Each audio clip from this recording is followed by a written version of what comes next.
मंडळी, अपर्णास किचनमध्ये आज तुमचं खूप स्वागत आहे. आणि असे आपण हे क्यूब्स केलेले आहेत ताकासाठी, पाणीपुरीसाठी, चाटसाठी. बघूया तर मंडळी, उन्हाळा स्पेशल आपल्याला ताकामध्ये, पाणीपुरीमध्ये मसाला करायला लागतो वेगळा. तर आपण ही अशी एक सोपी आयडिया केलेली आहे. असे आईस क्यूब केले, हे भरून तुम्ही ठेवले तर हे असे बरेच दिवस तुमचे फ्रीजमध्ये, डीपरमध्ये राहतील आणि अगदी आपल्याला कुठलाही चाटलाही आपल्याला उपयोगी पडतील. पाणीपुरी, रोजच्या ताकासाठी मस्त रेसिपी पटकन पाहूया. या क्यूब्स करण्यासाठी आपण काय काय साहित्य घेतले ते पाहूया. इथे असे आलं घेतले मी, साधारण एवढं आलं आहे.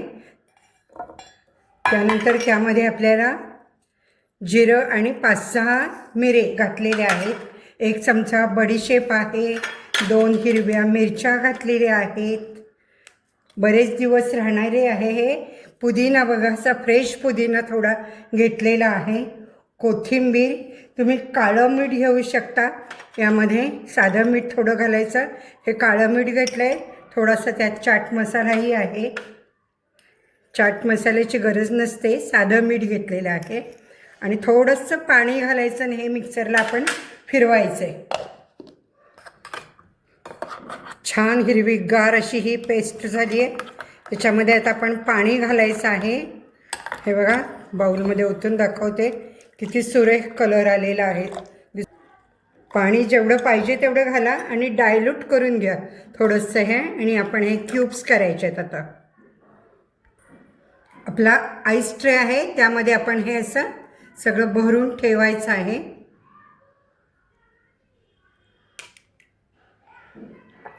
किंवा तुम्ही ग्लासनी जरी ओतलं तसं तरी चालेल, एकसारखं पडेल.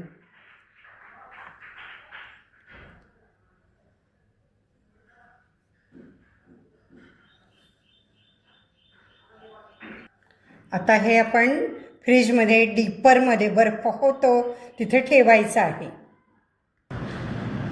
आपण असं मसाला ताक केलं आहे, रोज ताक लागतं ना, त्यासाठी अशा आपल्या क्यूब्स खूप उपयोगी येतात. यामध्ये आपण आता लगेच ही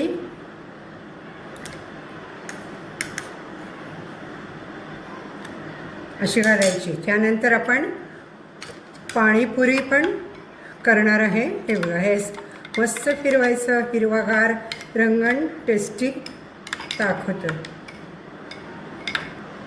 इथे आपण पाणी घेतलेलं आहे.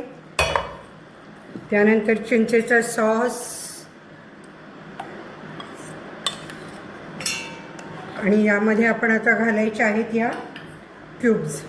साधारण आपल्याला पाणी किती आहे त्याप्रमाणे घ्यायचं आहे.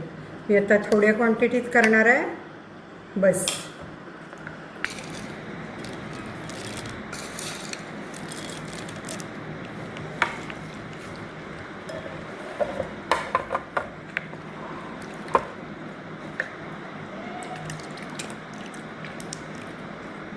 पाणीपुरी झटपट तयार आणि थंडगार.